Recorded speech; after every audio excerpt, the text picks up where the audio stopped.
Welcome to Home Cooked Stories, the podcast that brings flavor and inspiration to your ears. I'm your host, Julia Darling, a working mother with a family of 5 to feed and an insatiable appetite for all things food. Inspired by the life lessons from my mom, I believe food has profound links to our lives, from family recipes that leave a legacy, to the culinary journeys that define our travels, and the food that shapes our culture and lifestyle. Join me on this audio adventure as we dig into delicious topics, bringing more meaning and connectivity to our lives. And yes, we'll definitely work up an appetite. Remember, food isn't just what's on your plate. It helps tell the story of who you are. So wherever you are in this moment, pull up a seat and tune in, because life's too short for bland stories and boring meals. Welcome to Home Cooked Stories. Oh, y'all, we are in the dog days of summer at my house. At this point, it is the final home stretch before we embark on a new school year. I have to admit, this has actually been a really good summer. I feel like I have hit the right rhythm and groove in terms of figuring out how I am working full time while the kids are home for several months with me. We've hit the right kind of cadence and number of summer camps to keep them busy, but not overly occupied. I still want them to be able to enjoy a little bit of that freedom and boredom that comes with summer. But overall, it's been really good. And up until about a week ago, you can certainly tell that we have had just about enough. We're on the tipping point of everybody being sick and tired of living in each other's space 24/7. So fortunately, we have a trip to Michigan coming up right before the school year starts to visit my husband's side of the family. And I am grateful that it is coming at this point in time, because I think we all really could just use a good change of scenery, a good change of pace, seeing some fresh new faces. All of that will be good for us before we embark on a new school year. And speaking of school year, it's hard as a parent to think about the upcoming school year and not think about school lunch alongside classroom supplies and book lists. Now, for Stuart and I, with our 3 kids, they go to an independent school, and there is not that traditional kind of cafeteria lunch that you can opt into. So we end up making over 500 school lunches in a year. So if the thought of packing school lunch this coming year already has you a little bit stressed out or a little bit anxious, trust me when I say you are not alone. I was in Target a couple weeks ago. We had just gotten our school supply list, and so we were heading out to do the shopping. And we're in Target and picking up some snacks in the grocery aisles. And in the freezer section on the end, there is a display for Uncrustables sandwiches. And my kids are going wild, oh my gosh, Uncrustables, these are so good. Everybody has these in their lunch boxes. Can we get some? And I look at the box, and it's a peanut butter and jelly sandwich. I'm going, you guys, these are peanut butter and jellies. And they're going, yeah, I know. And I said, we make you peanut butter and jellies for your school lunches a lot. And they go, yeah, but these are frozen and they taste so good and everybody has them. And I said, well, what is so different about these sandwiches that we're not making you already from home? And they said, well, they also are circle shaped. And I thought, unbelievable that it was the shape and the fact that these peanut butter and jellies were frozen. And it tickled me so, and also blew my mind that this is what makes the difference for them and why these Uncrustable sandwiches are so appealing and our homemade peanut butter and jelly sandwiches are not. So I thought, you know what? I think I can solve this problem. I came home, got on Amazon, found those sandwich kind of cookie cutter stamp devices that could make our sandwiches look like an Uncrustable sandwich. And I thought, you know what? I can even do better than this. We can batch make these babies and put them in the freezer and pull them out on the days and the weeks when we need to. And there you go, your own homemade Uncrustable sandwich. I tried it out already. My youngest gobbled it all up, and it just was very much a victory moment for me in my house. So there you have it. And I am so excited to share this topic around school lunches with you. Megan Splan is my guest today, and I truly think she's just the perfect voice for talking about school lunches. Megan is a tenured food editor, recipe developer, She hosted a podcast with another food editor and friend of hers, Stacy Billis, called Didn't I Just Feed You for several years. And she really has helped me just reset and reframe how I view school lunches going into the new school year. So, yes, we are going to get tactical. She's got some great suggestions about what to pack or kind of the framework of which you can pull lunches together. But I think the most important part of today's discussion is really removing the unnecessary pressure of trying to check off all the boxes of what we think a school lunch should be or could be. We are busy. We are parents. We may have jobs. We have other obligations. And we don't need this generational pressure on what school lunch should look like. So, whether you are making your school lunches, opting into cafeteria lunch, perhaps you homeschool your kids, but you're still on the hook for providing lunch to them every day, this is a guilt-free, realistic conversation with some practical tips and a refreshing mindset around school lunch as you approach this new academic year. And I hope it really helps. So without further ado, let's get into it.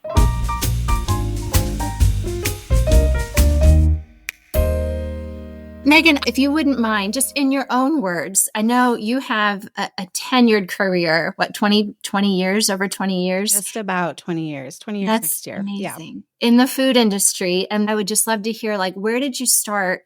And then how did your career shift as you became a parent yourself, and just kind of knowing how that's evolved into you focusing on helping parents cook for their family? Yeah.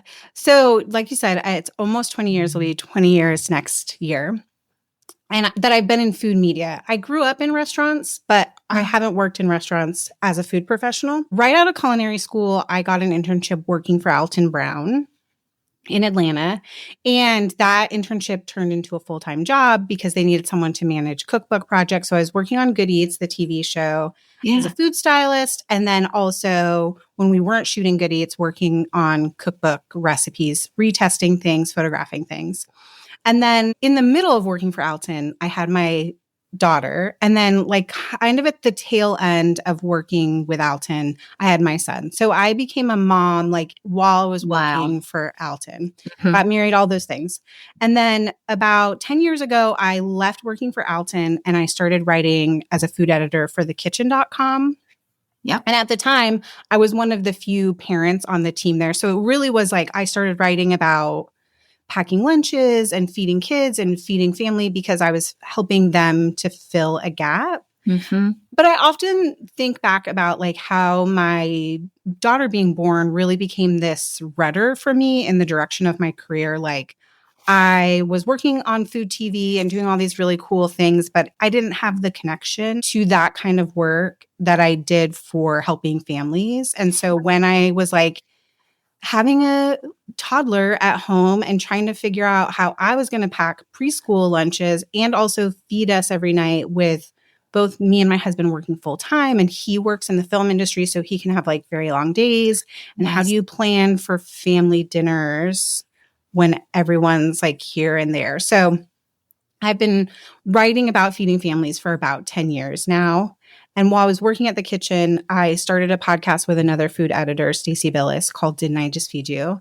And we did that for 6 years, and we stopped last October, but there's still access to all those past episodes.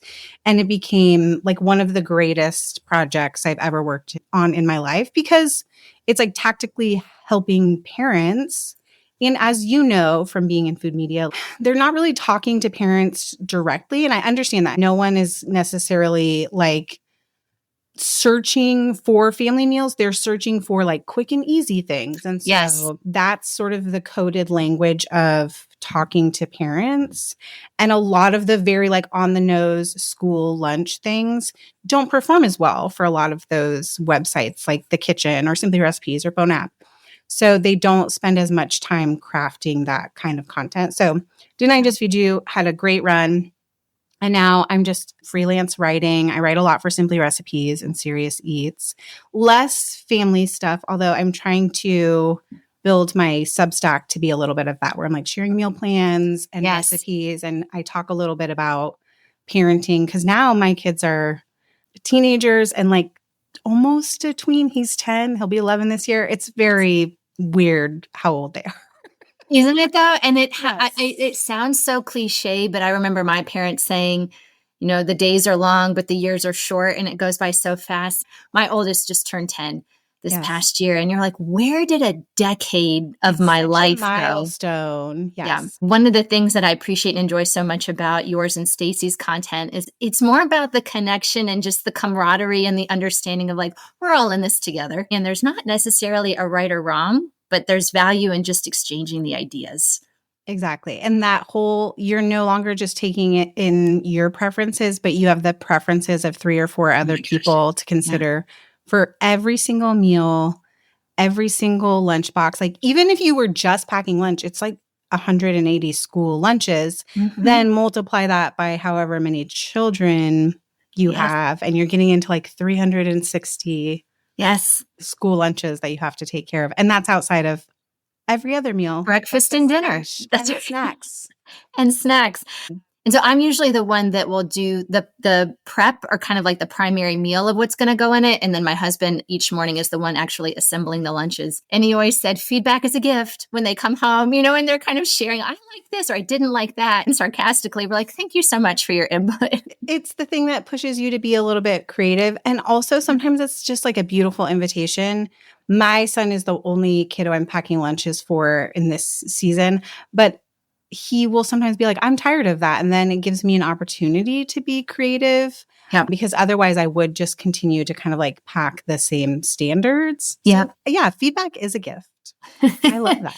One of the questions I wanted to ask you, how did you feel or how do you cope, right? You spend all of this time making these lunches, and when half of it or more than half of it comes back to you at the end of the day, how do you take that and kind of keep going? Yeah. Well, I think it's really important to remember that food is probably the lowest factor when it comes to school lunch, right? It's different at every school, but generally they have only really about 20 minutes where they're like at the table eating. Right.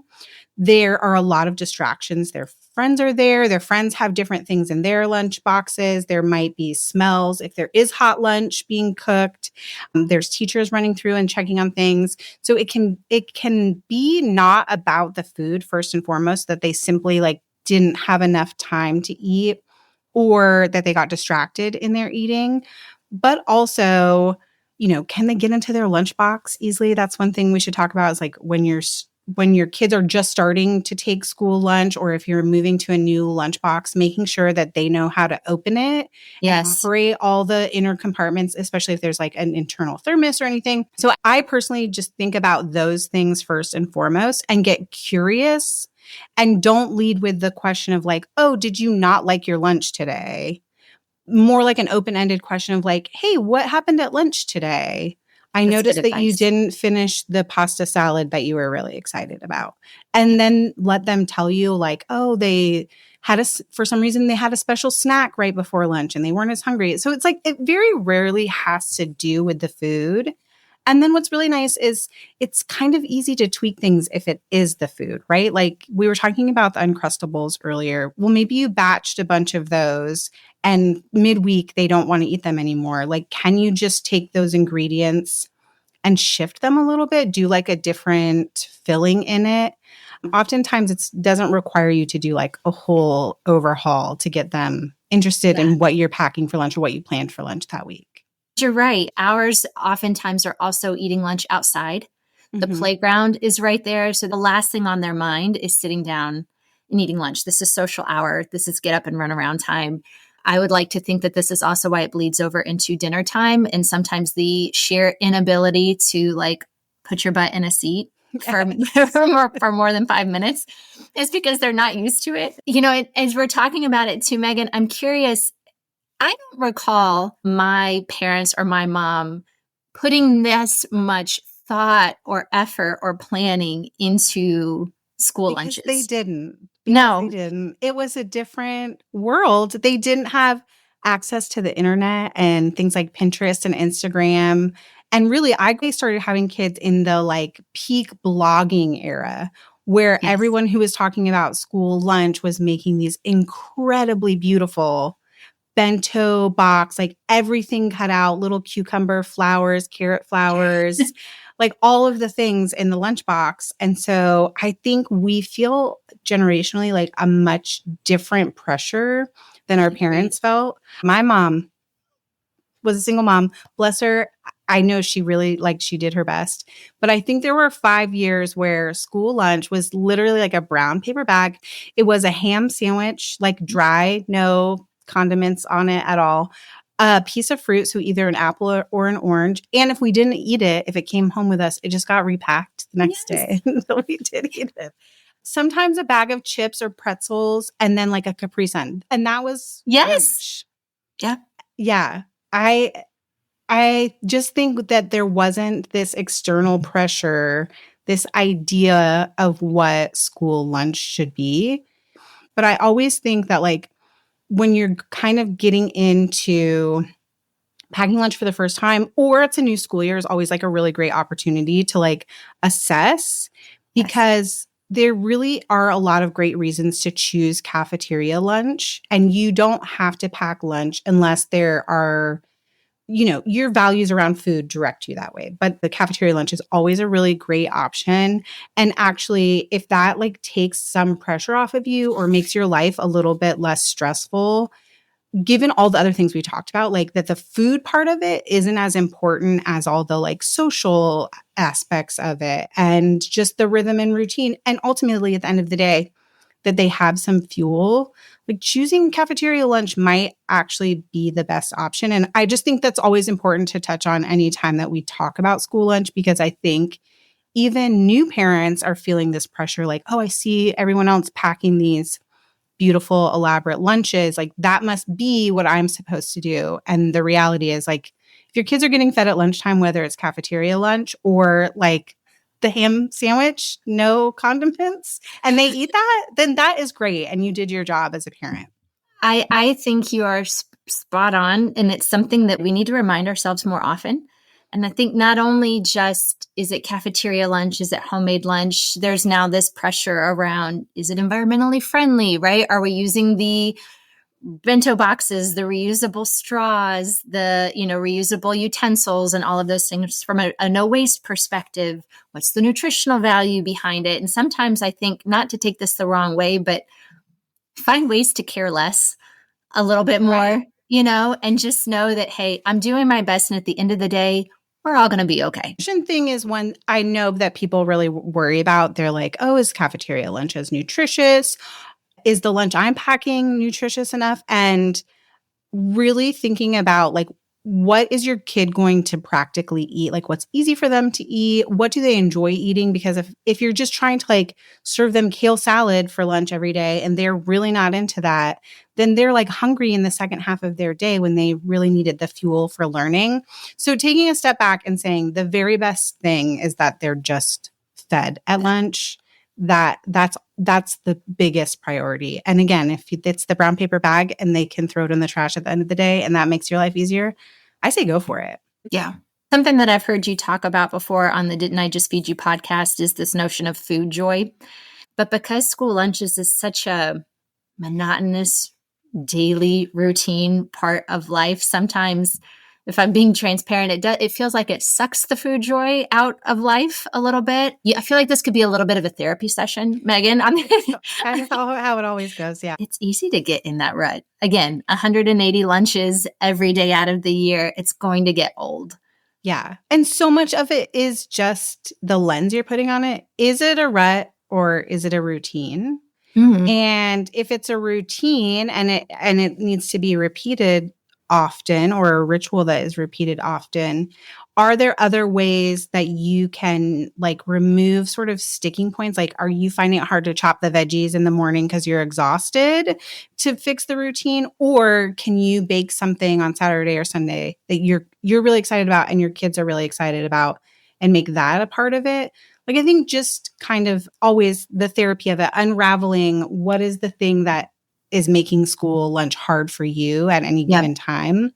And also just like be reminded that that's super normal. Like you're going on a decade of packing school lunches, multiple school lunches every day, probably even during the summer if your kids are going off to camp. Yes. And it's a lot. And so I think if you are bored with it or it's frustrating, that's that's okay. Like, you're not a Yeah. bad person because you hate packing school lunch. Well, thank you for the assurance.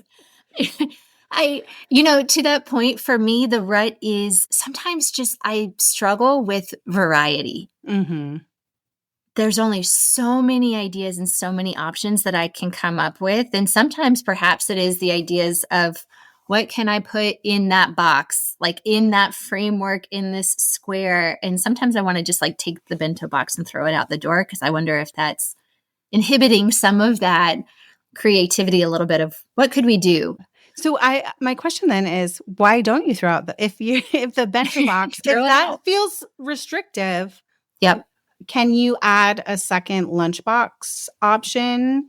And would that help like unlock some other ideas? I think sometimes in the name of, like you were talking about, not doing plastic bags and like having the reusable lunch boxes, like sometimes in the name of like trying to be all of the things, like the nutritionist and the environmentalist and the chef for our family, we confine ourselves. So I would say, like, if the bento box is restricting, can you find a different lunch box that like still works and just give yourself some variety in that way? Yeah, I am. I'm going to do it. I think this Okay. is going to be my like fresh take on the school year and the school lunch. Literally, I've got to step outside of the box when it comes to this lunch. And I'll say my 10-year-old, who is the person I'm primarily packing lunches for, he is the routine guy. Like, he is the kid who gets himself up early in the morning, gets himself dressed. He kind of likes to have the same breakfasts over and over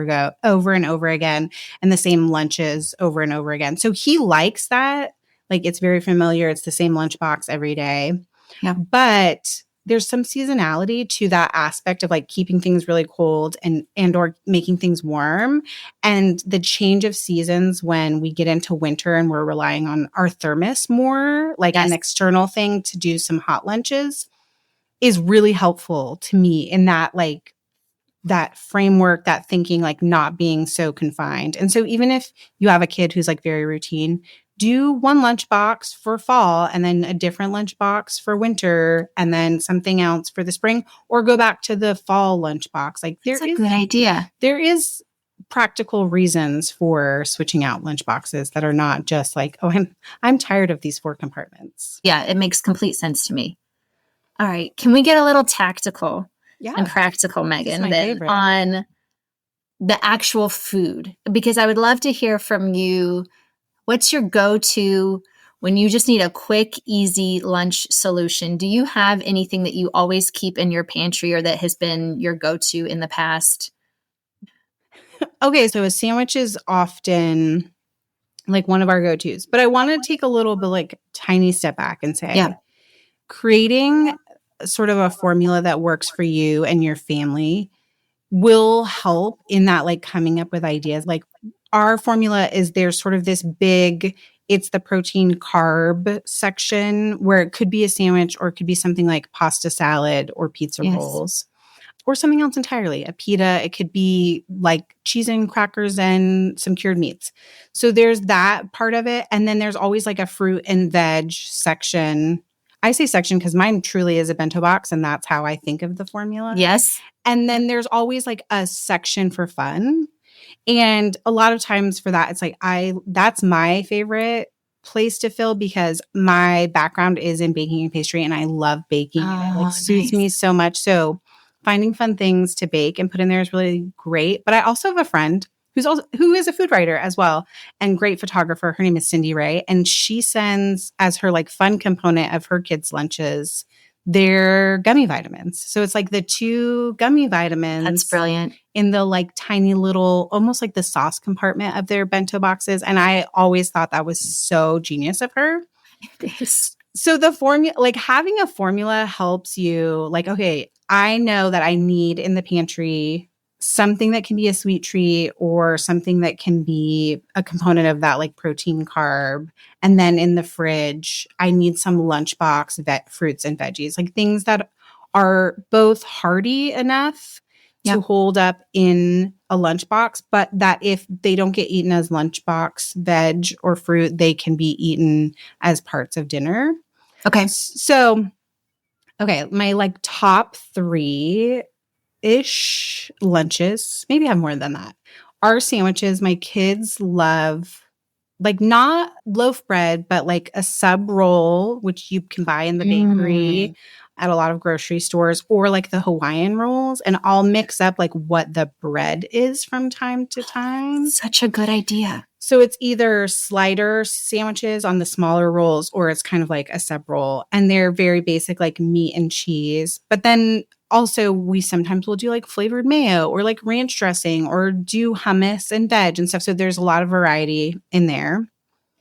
Both kids love pizza rolls. And so Mm. we'll make a version of a pizza roll pretty often, which means I'm keeping things like pizza dough in my freezer, either batching it once a month or so and freezing it myself, or just grabbing from the bakery at the grocery store the like pre-made pizza dough and pre-portioned pizza dough. Yep. And then even within that, I can be just like straight up cheese and pepperoni pizza rolls, or you can do like broccoli cheddar, or find a way to like use up leftovers and make like a Philly style pizza roll with like Yes. shredded beef and usually peppers, but not onions for my kids. Yep. And then the third thing, which this is like maybe very niche because my son loves canned fish, but there's some room here, is making like a rice patty. So taking like leftover cooked rice and mixing it with an egg, a little bit of a binder. You can use regular flour, or I really like chickpea flour just because of the way it absorbs the egg and it makes the patties really tidy. And then Okay. we'll do things like the Trader Joe's canned smoked salmon or canned tuna, or if we have smoked salmon, like chop that up and put it in it. But I've also done like grated zucchini and or adding chickpeas to it. So there's lots of options. Kind of like a rice cake is the third thing that I make the most for my So do you kids. pan fry it like once you've okay. Exactly. And I'll Okay. batch them. I'll do it like at the beginning of the week and then send 2 or 3 for as long as they last in the fridge, which is about 5 days. Okay. And he really likes those. And that's one of those things that like he can eat without I don't have to worry about sending a fork with him. Yes. Yeah. And then fruit, like I mentioned the idea of lunchbox veg, and this is actually something I took from all my years working with Stacy on Didn't I Just Feed You? Because she's really good at this. But like those mini peppers are Mhm. really great for school lunches. And if we don't eat them at the end of the week, they can be like thrown into a stir fry. Sugar snap peas are another really great one. They're like super crunchy, great vehicle for dips. Mini cucumbers or like English cucumbers are very hearty. And then weirdly, the like coin cut carrots. Oh yeah. My kids don't love the baby carrots, and I find they always get like watery towards the end of the week, but they're really into those. And I probably could buy a tool, peel carrots every week and But cut you them know what? into the coin shape, but I'm not doing that. The grocery store has them. In the name of convenience, don't do it to readily yourself. available for me. Yes. So that, and then like fruits are a little bit harder because the things they love, like raspberries, don't Yes. send as well. So we do a lot of like apple slices, strawberries, the cutie little clementine oranges in the winter. And then also like dried fruit and veg. I think people they forget about that, but that can be one of the ways that you like take their favorite thing, if it's strawberries, and add a little variety by having it be like the freeze dried strawberries. Yep. No, that's great advice. Ours also love the dried mango. That's a big Mm, one here. Yeah. I love that also. Yes. I picked up I was listening to an episode that you and Stacy did on Didn't I Just Feed You? And I don't know why I never thought about it before, because I'm familiar with breakfast for dinner, but you guys had suggested breakfast for lunch, and it was just like light bulb. There's so many different things that I could do there that we've not explored yet in terms of school lunches. And the other one was savory muffins. So we do muffins a lot of times for breakfast, but yes, I thought that was a great suggestion that you could explore doing in Sunday school. And when you say muffins, I think sometimes people think, oh, I have to make them from scratch, but you could buy like the corn muffin mix, like the Jif. It's like less than $1 a box, and then add like cream corn to it. Like it doesn't have to be exactly from scratch to do any of those things. But I'm so glad you mentioned breakfast for lunch too, because my now 13-year-old who is homeschooling this year, so she will make her own lunch at home. But there was a point at the beginning of middle school where she was like, I kind of just want cereal for lunch. And I think she thought that that would be like challenging to me. Like there wouldn't be a way to do that. And I was like, oh, great. I will send you a thermos of milk and a little baggie of your favorite cereal. And we'll put some hard boiled eggs in a little cooler pack. And like you can have, if that's what you want, you can have cereal for lunch. It's amazing how sometimes those little things and you're just like, challenge accepted. I'm going to find a way. It is the like non-sarcastic, the feedback is a gift. Like, okay, if you want that, we'll figure it out. Yes.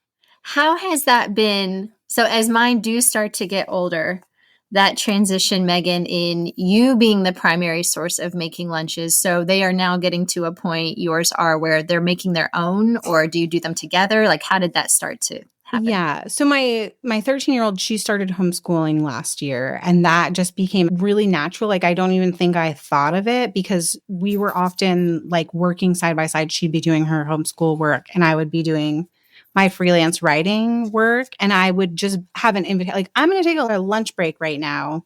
What can you pull out for yourself? And my 10-year-old is really good at unpacking his lunchbox and like actually putting his lunchbox in his bag, but he'll be going into 5th grade. Mm-hmm. I do think this is the year where he will start being more involved in actually packing his lunch. And I think that practically that's because my husband and I will be taking sort of a long trip while they're just in the beginning of starting school, and my sister will be here to help. And I think this is a great time for us to kind of like meet in the middle where I can make sure all the components are ready. Like I can chop up some veg and put it in a container in the fridge for him, or buy things that are already prepared for him and let him pack. And then he doesn't have to do like the chopping of everything. It will really be just him putting components together. Yeah. Mm-hmm. And I think that that's a really great start is like, can you just pull out the ingredients and let them do the assembly? But you also have to be prepared that they will not do it the way that you do it. Yes. And you have to be like, oh, okay. Like practically that's fine, even if I don't like it. So I know that will be the biggest challenge for me, is because I am a little bit of a control freak in the kitchen and wanting to grab pictures of it. Like I want it to be a cute lunch, unfortunately. I'm just going to have to let some of that go. It goes back to it's the mental load and the mindset around it. And I too, as much as I like to think I go with the flow, it's not true. There's so much of a control element. Something else that you had mentioned on a previous episode was not focusing so much on lunch itself to illustrate what their diet entails, mm-hmm. or the nutritional aspect of it too, which helped me of like, hey, this is one meal out of the day. So don't put so much emphasis and pressure on this meal having to provide everything to them. Yes. Yeah. It's sort of what we were talking about at the beginning of our conversation, where it's like the food is kind of the least important part of it. It's the fuel. They need the fuel. And so how can you best do that, even if it's not like your favorite things to feed them or things that you feel like are high value nutritionally? It's more important to just like make sure that they eat and that it's easy for them to eat, and they are going to get distracted some days. So is there something that can be quick fuel for them, even if they're like eating their gummies first sometimes at lunch? I don't mind that. And that is like also one of the beautiful things about choosing cafeteria lunch or even just school lunch in and of itself. Like we say, both of us have said, like we're a little bit of a control freak and we can want it to be this like perfect lunchbox. But the really amazing thing for them is that they get the autonomy when they're in the cafeteria to eat the parts of it that they want without the pressure. And so in some ways, it can also be a great place to introduce like one new thing. If everything else in the lunchbox is familiar, but you want to like send a kiwi one day to see if they'd try it, they might be more likely to, because they're like just like hanging out with their friends and there's not the pressure of mom and dad being like, can you just take one try bite? Right. You know? Right. Megan, I have to ask you one more technical question. Sure. And then I have a couple rapid fire questions for you if you have a few minutes. I do. Okay. How do I lightly fry chicken tenders? I am terrible at frying. I can never seem to get, it's either not cooked on the inside, but perfectly fried on the outside, or I've fried it to a crisp on the outside just to cook the meat on the inside. So how do I control the temperature? This is a great question. You're speaking like specifically of homemade chicken tenders Yes. or like from frozen? Yeah, Okay. I always do from frozen, but I was like, if I just wanted to like try my hand at doing homemade chicken tenders. So I love frying and I'm not afraid of it. So that is I've come to the right person. one part of it. I love like a high-sided cast iron vessel of some kind. So if you have like a nice 2-inch deep cast iron skillet and you feel comfortable filling it with like about inch of oil, which is probably like 2 or 3 cups, depending on the size of the pan, because we think of pan frying as having a little less oil than practically it requires. And we forget that there's like sort of like in between pan frying and deep frying, there's shallow frying. And usually things like chicken tenders require just a little more depth of oil. And the nice thing about cast iron is that because it's so dense, it regulates heat really well. Okay. And I would say, even if you're not going to do like a deep fry of your chicken tenders, using your Dutch oven, especially if you're nervous about frying, and doing that like 1 inch of oil will also help with that like doneness factor and keeping the heat, because it's cast iron, but also because it has really high sides, it will like create some insulation and help cook the part of the chicken tender that's not in the oil too. So you're like getting some thawing and getting some cooking on the upper part of the chicken tender before you're flipping it over. And practically speaking, a Dutch oven's going to create a little less splatter, which is the thing that is such a pain about deep frying or shallow frying. And then a thermometer is like your very best friend. If you have a digital probe thermometer or deep fryer thermometer, because heat regulation of oils really, it's kind of challenging. I don't want to say it's really hard, but it's kind of finicky. Yes. And when you're getting it to like that perfect 350 or 375 frying temperature, and then you're putting either cold chicken or frozen chicken, the temperature is going to drop rapidly. So it's almost good to like go a little above what you think you need and then be at the ready to adjust the heat, because it's going to drop 10, 15, 20 degrees as soon as you add those cold things in. Okay. And then you're going to have to adjust the heat. So that's not, I don't know if I gave good advice. You know, you have. Frying. And then honestly, the air fryer is my go-to. I mean, there's like frozen. I will send you a link to one that Stacey suggested to me. It is like it's supposed to have the lowest of the like PFCs and some of those like nonstick chemicals that people want to avoid, generally speaking.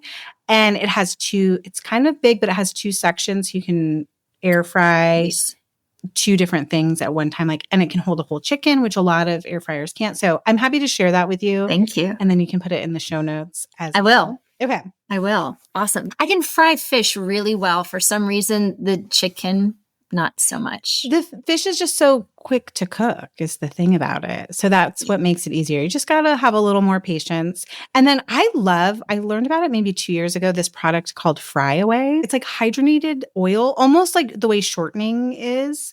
So it comes in like these little flakes and you sprinkle it over the hot pan of oil.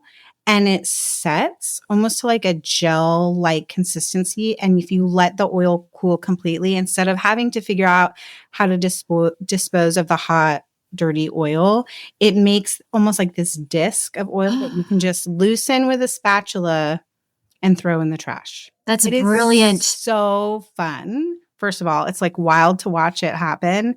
It just makes the cleanup so much easier. So I love it for frying. Oh, yes. Please send me that.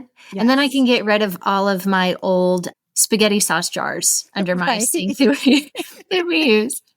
That'd be great. Yeah. Okay. I'm ready for. You ready for rapid fire? 2 questions for you. First one is, what is your favorite food city? Ooh.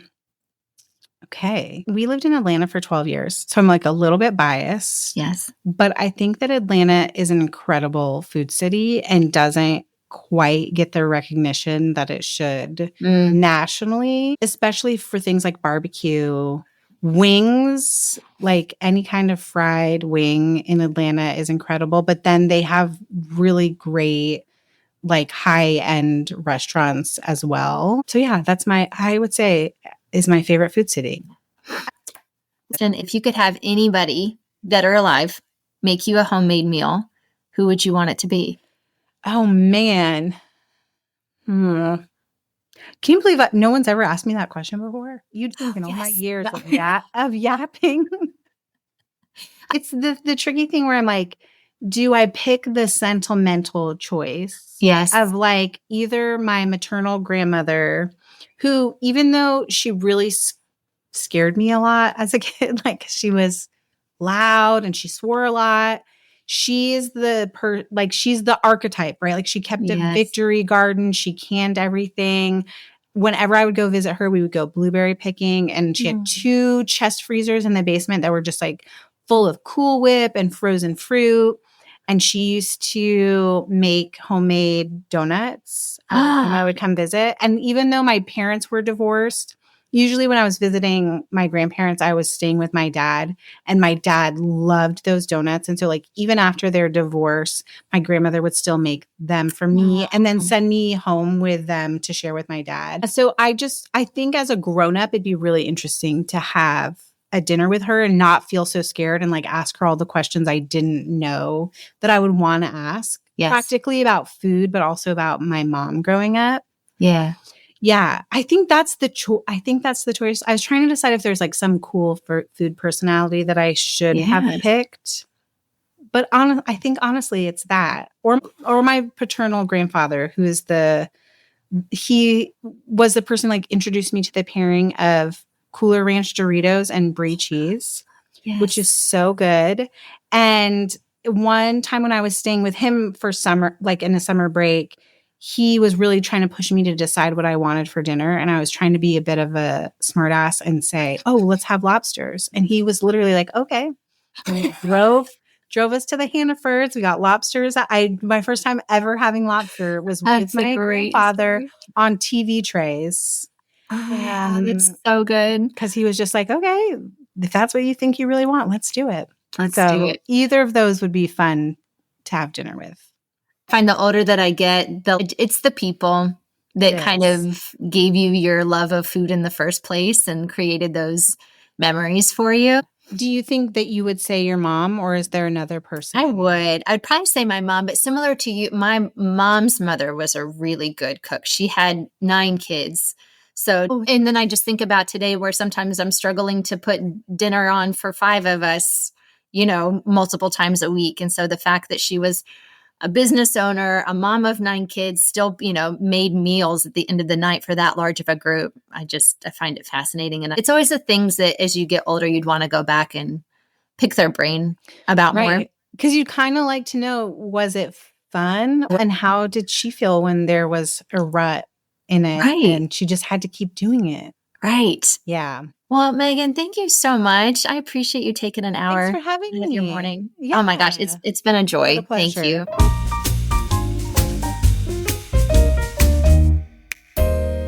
Well, there you have it. I hope you guys really enjoyed today's episode.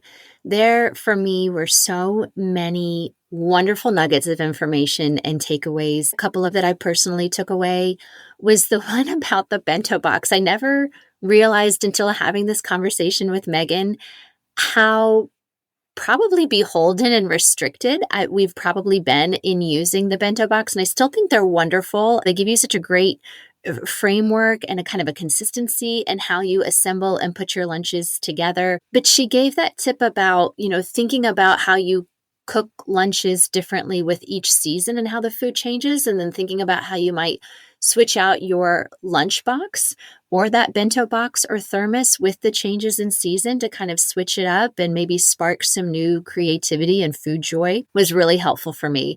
And the second one was how just switching up that one thing can make a lunch feel fresh and new. So it doesn't have to be a complete overhaul. If you make, let's say, ham and cheese sandwiches, Instead of throwing out the entire idea of the ham and cheese sandwich, switch up the bread, put it on a hoagie, put it on a roll, put it on a piece of sourdough. And so kind of playing around with one of the elements or components to a lunch really can make the whole thing feel a little fresh and new. But perhaps my favorite moment in this entire discussion with Megan was when she talked about how school lunch really is most often not about the food, which if you think about it, seems almost a little counterintuitive to say because it is a meal. But I think she's right. A school lunch's purpose is to give them fuel and energy that they need to carry them through the afternoon. But there's still so many other meals throughout the day and throughout the week in its totality to make sure that they are getting everything that they need in their diet. If this conversation today helped take that pressure off and mentally reset as we step into another school year, please share it with another parent who needs to hear it. And while you're at it, be sure to subscribe to Home Cooked Stories so you don't miss out on the next episode. Also, be sure to follow my guest, Megan Splon, on Instagram. You can subscribe to her Substack. And don't forget, as she mentioned, you can also go back and listen to all of the great content from her previous podcast, Didn't I Just Feed You?, that focuses on cooking for families. And I will include all of these links and more links to the particular items that we talked about on today's episode for you in the show notes. And if you want to chat and connect more on the topic of school lunch, perhaps you have some tips and tricks up your sleeve that you want to share with this community, or you have some particular questions that you want to ask and chat on the topic a little bit further, send me a note on Instagram or via email. Well, you guys, it is hard to believe that we are more than halfway through this year. I say it every year, but it really is true. Each year just feels like it goes by faster and faster. And I just wish you all the best of luck as we all embark on a new school year. You have got this. I am rooting for all of you. And until next time, eat well. Thank you all for listening to the episode today.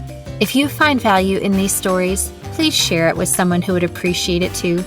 A big part of why I wanted to start this podcast is to build a community of food lovers and home cooks alike. You taking less than a minute out of your day to share an episode, subscribe to the podcast, or leave a review is the greatest form of validation and means so much because it is helping us to build that community and connection with one another. Remember, a good story is meant to be shared. Until next time, eat well.